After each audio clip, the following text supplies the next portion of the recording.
Assalamualaikum warahmatullahi wabarakatuh. Pagi ini kalian semester 6 ya, ini blok anak ya. Oke, berarti kalau blok anak, kuliahnya tentang kejang pada anak. Oke, saya hari ini akan membahas tentang kejang dengan dan atau tanpa demam, bagaimana tata laksananya. Oke, sebagai pendahuluan, kejang itu merupakan gejala atau tanda yang timbul secara transien akibat aktivitas neuron yang berlebihan atau dengan sinkroni abnormal. Kalau kita lihat di sini, ini adalah kejang umum, di mana melibatkan seluruh hemisfer, baik kanan maupun kiri. Kita lihat gelombangnya, yang semula tenang, ini yang bagian sini nih yang normal, tahu-tahu dia akan melonjak tinggi. Jadi kalau saya membahasakan kepada orang awam itu, listriknya konslet. Nah, ini yang umum. Bisa bersifat vokal, jadi kanan saja atau kiri saja, dan juga bisa semuanya umum. Bisa berupa konvulsif, yaitu yang kelihatan tonik-klonik atau non-konvulsif. Non-konvulsif itu contohnya misalkan tipenya yang absen atau bengong, disertai atau tanpa penurunan kesadaran. Tergantung lama kejangnya, tergantung jenis kejangnya. Nah, secara epidemiologi, perkiraan akurat tidak tersedia. Diduga sekitar 8% anak akan mengalami setidaknya satu kali kejang.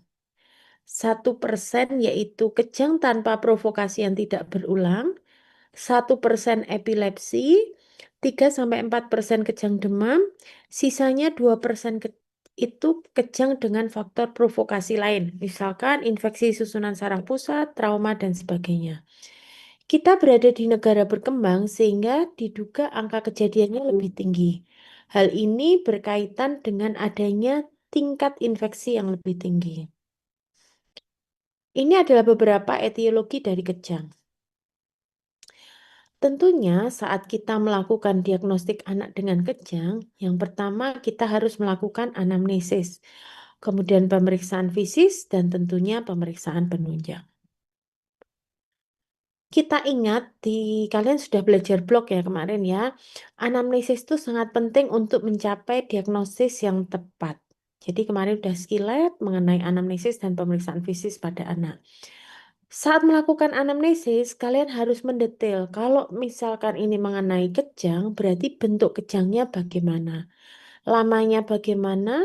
Frekuensinya bagaimana? Apakah vokal atau umum? Atau vokal menjadi umum?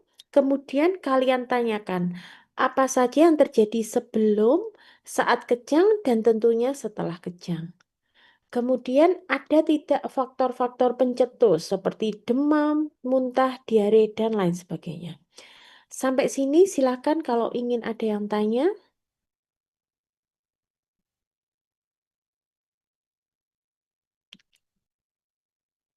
Sampai anamnesis, mungkin ada yang ingin ditanyakan.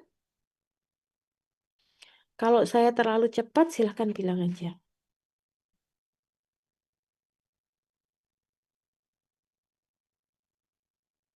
Oke, bila tidak ada yang ditanyakan, akan saya lanjutkan.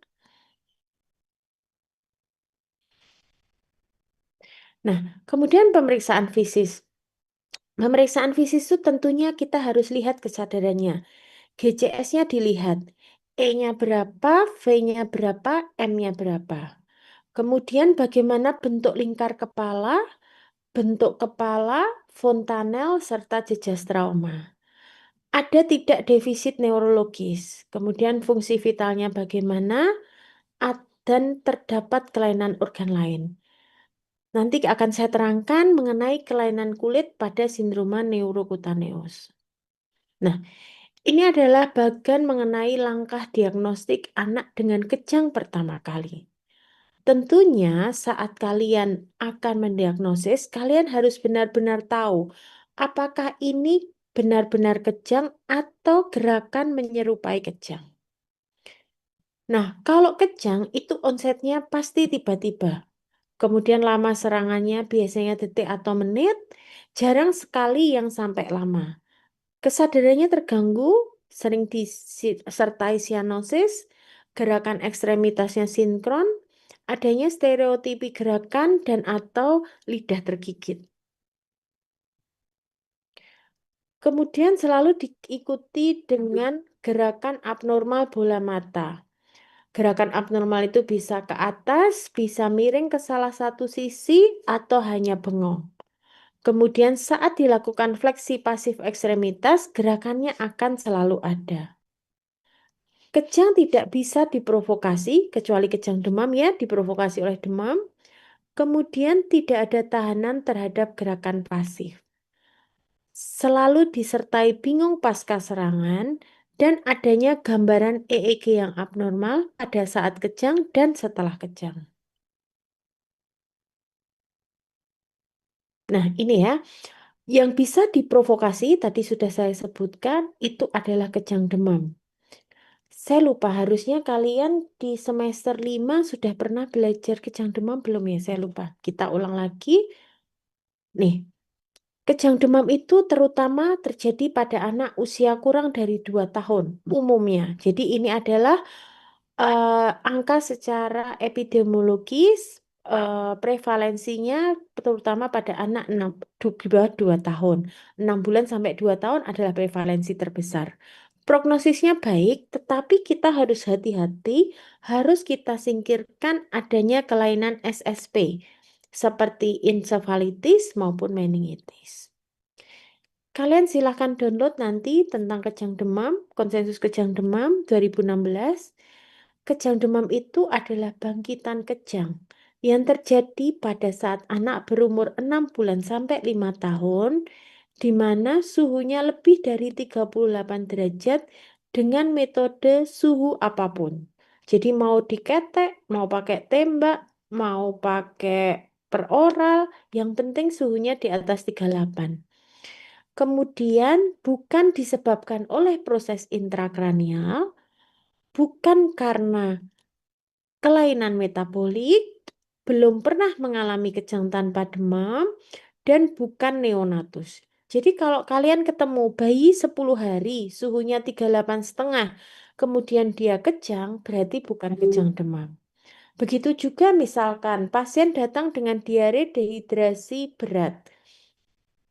Tidak boleh kalian bilang itu suatu kejang demam, kecuali kalian sudah menyingkirkan adanya kelainan elektrolit. Dan juga kalian harus menyingkirkan adanya infeksi susunan saraf pusat. Sebentar.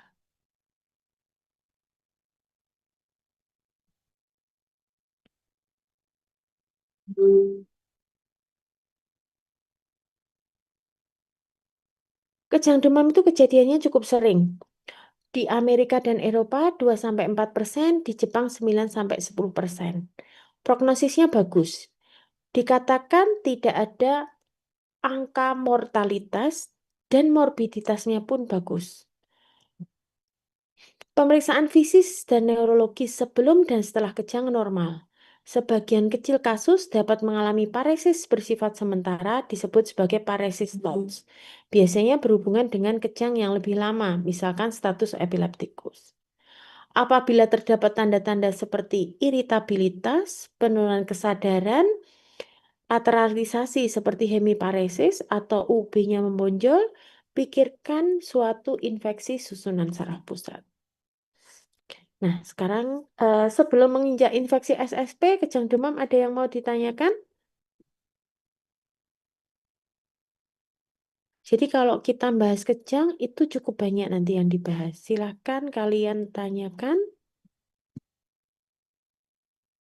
Nih yang lain kok nggak on cam nih? Disambi jalan-jalan atau disambi jogging pagi?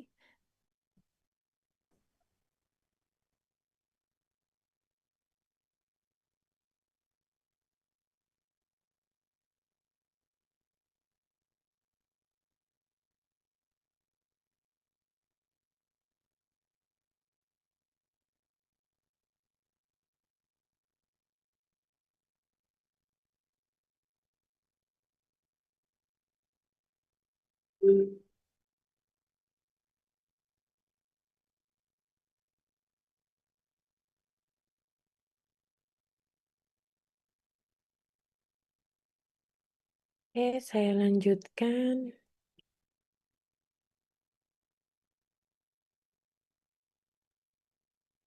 Oke, kalau infeksi SSP kita mulai dari luar ada meningitis. Jadi yang kena adalah meningesnya. Kemudian ensefalitis yang kena ensefalonnya dan ke dalam lagi ada abses cerebri. Kalau di anak satu-satunya yang disebut meningoencephalitis adalah meningoencephalitis TB. Karena dia tuberkelnya pecah, kena meningesnya maupun ensefalonnya. Gejalanya hampir sama semua. Demam, kejang, defisit neurologis, dan juga adanya penurunan kesadaran. Gejala pada bayi atau neonatus tidak terlalu jelas. Kadang hanya berupa malas minum, letargi, atau periodik apno. Kita harus curiga infeksi SSP pada semua bayi dengan kejang disertai infeksi berat. Misalkan kalian lihat pasien bayi itu maksudnya adalah neonatus, dengan sepsis maupun pneumonia, kita harus curiga suatu infeksi SSP sehingga mutlak dilakukan pemeriksaan lumbal fungsi.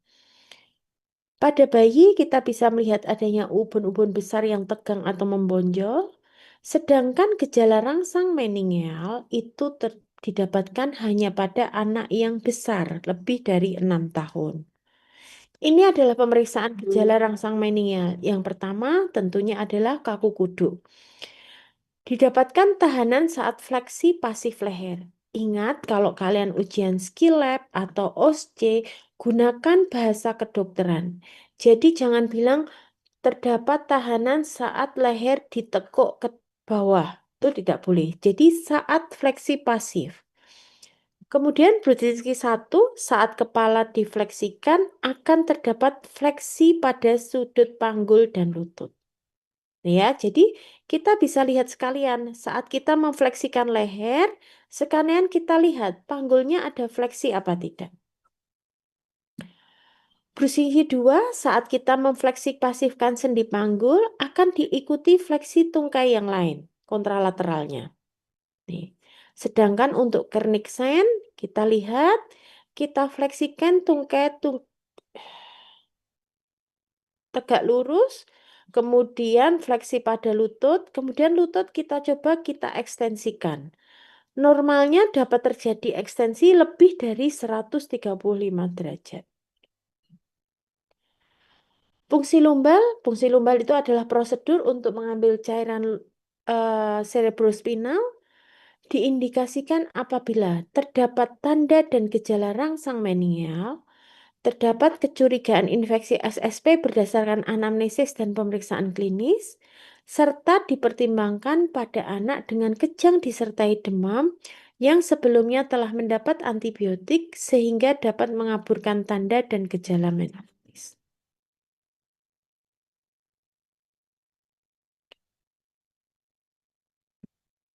Sampai sini ada yang mau ditanyakan? Atau sudah ngerti semua? Sudah belajar tadi malam? Mungkin izin bertanya dokter. Ya, silakan. Izin bertanya dokter, kan tadi terkait dengan pemeriksaan apa kalau misalnya mau membedakan dengan infeksi SSP dan juga yang bukan, salah satunya kan dengan pemeriksaan kaku kuduk meninggal saya dan juga eh, dari yang saya baca itu bisa dengan pemeriksaan refleks-refleksnya, refleks seperti refleks patologis seperti caduk dan lain-lain gitu dokter. Nah, namun kan pada anak itu, misalnya pada anak sampai usia 24 bulan kalau tidak salah gitu dokter dari yang saya baca itu refleks caduk itu masih bisa positif. Nah, itu bagaimana caranya membedakan apakah memang perlu dilakukan pemeriksaan LCS pada anak tersebut atau seperti apa gitu dokter? Mohon arahannya dokter. Matur nuwun dokter. Ya, baik. Jadi kita ingat bahwa untuk mendiagnosis kita harus menggabungkan antara anamnesis, pemeriksaan fisik, dan juga pemeriksaan penunjang. Pada anak, gejala UMN itu kita harus hafal pada usia berapa refleks patologis menghilang dan pada usia berapa refleks tersebut menjadi refleks fisiologis atau patologis. Jadi ada batasan-batasannya. Misalkan refleks Moro menghilang pada usia 4 sampai 5 bulan. Berarti di atas itu dianggap tidak normal. Atau juga kalian ingat bahwa kalau meningitis itu tidak akan dia hanya muncul pada gejala kaku kuduk, bukan di meningkatnya refleks patologis. Kalau UMN berarti dia di ensefalitis. Nah, kita pastikan dengan pemeriksaan lumbal fungsi. Jadi kalau kalian perhatikan, saya tidak menyebutkan pencitraan tadi, tidak menyebutkan pemeriksaan radiologis, karena yang kita pakai adalah pemeriksaan analisis cairan cerebrospinal. Jadi kalian lihat nona pandi, kalian lihat jumlah sel, dominasi MN atau PNN, kemudian lihat glukosanya, normal atau turun.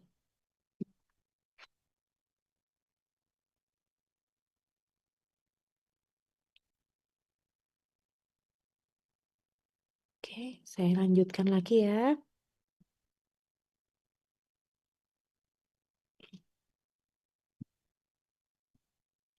Nah, ini.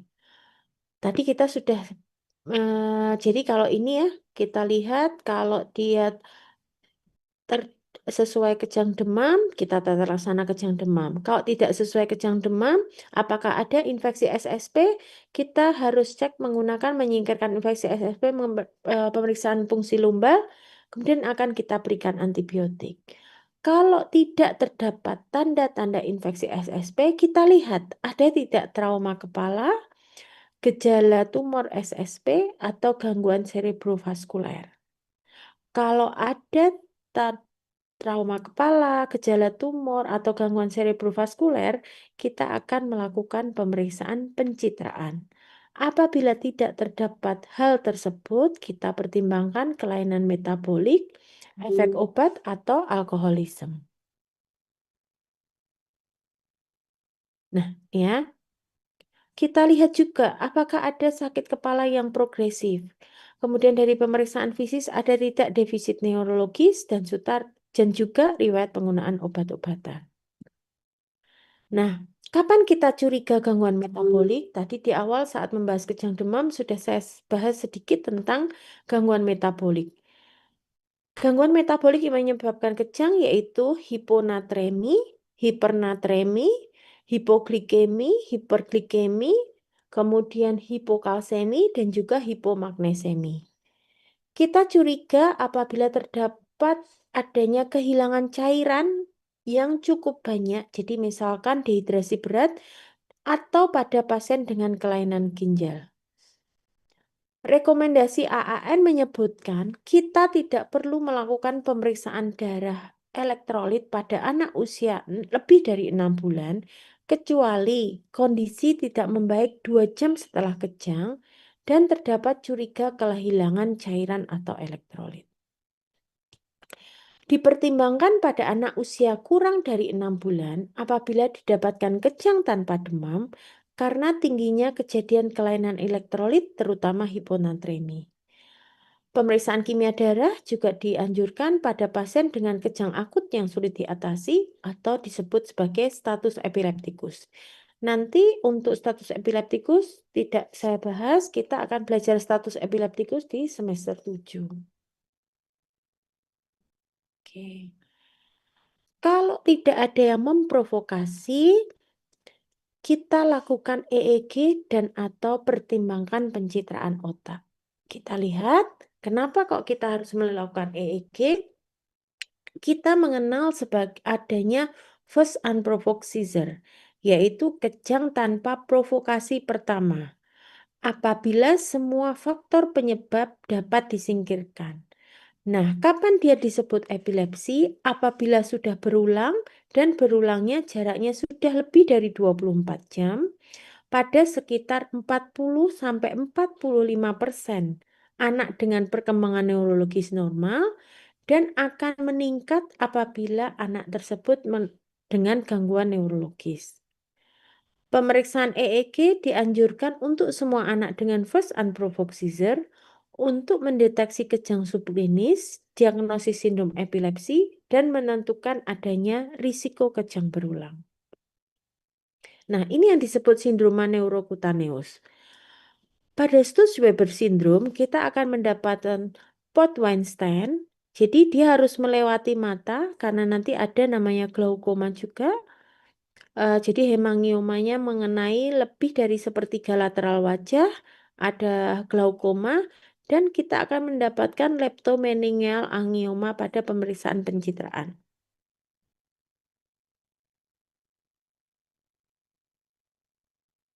Nah, ini tuberous sclerosis kompleks. Kita dapatkan adenoma sebaceum, adanya hipopigmentasi yang disebut sebagai sleep spot, biasanya terdapat tuber multiple pada korteks. Nah, ini berhubungan dengan kejang pada anak. Nah, ini tadi ya. Jadi epilepsi itu adalah berulangnya kejang tanpa provokasi, di mana berulangnya lebih dari 24 jam.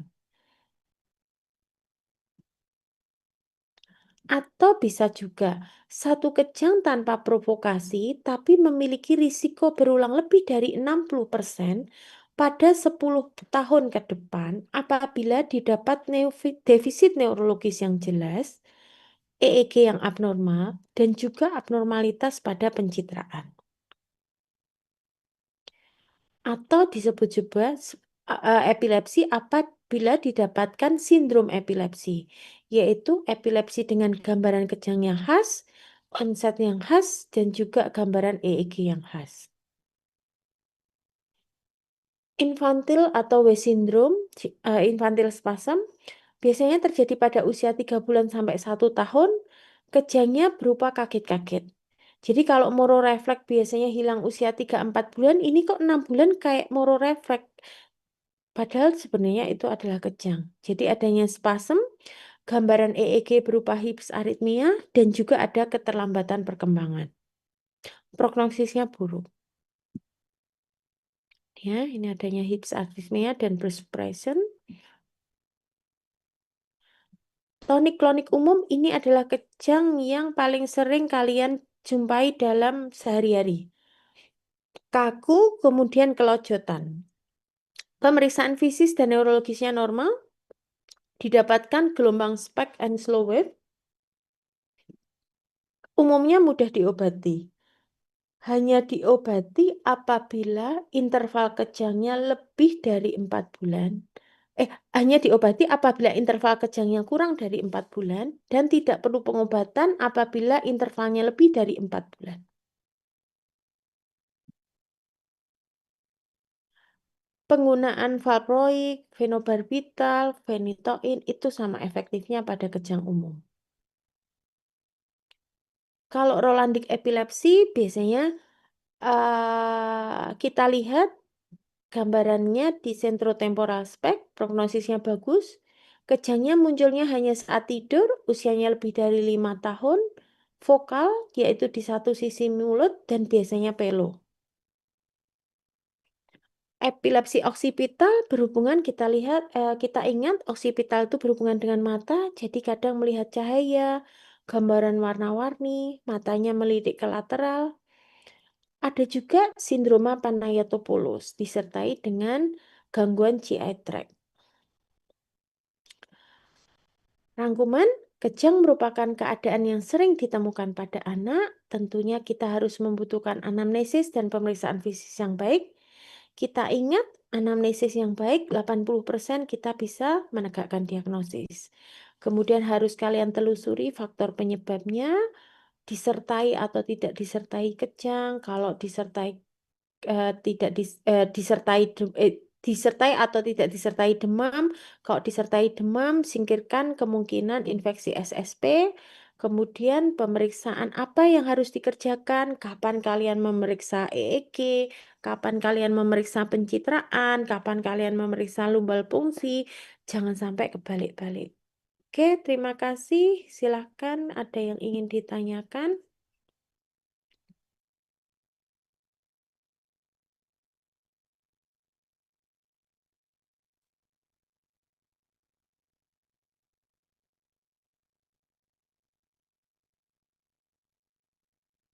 Udah bisa semua berarti ya. Besok kalau ujian blok berarti jawabannya udah bagus semua ini ya. Dan kalau koas berarti nanti kalau OSC udah bagus semua nih jawabannya.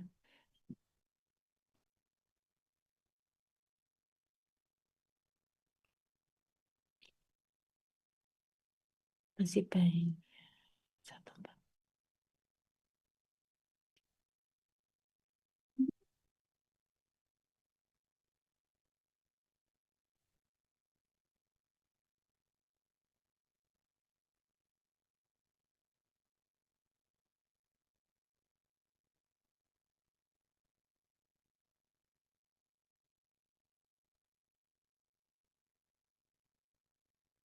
Oke, bila tidak ada, saya akhiri. Sudah saya absen di awal dan di akhir. Tadi di awal saya dapat 120, di akhir 147 ya. Nanti kalau ketemu saya pas kuliah offline, tidak boleh titip absen, tidak boleh bolos ya. Tapi ya terserah kalian. Oke, terima kasih. Assalamualaikum warahmatullahi wabarakatuh. Saya akhiri ya. Terima kasih dokter. Terima kasih dokter. Terima kasih dokter. Terima kasih dokter.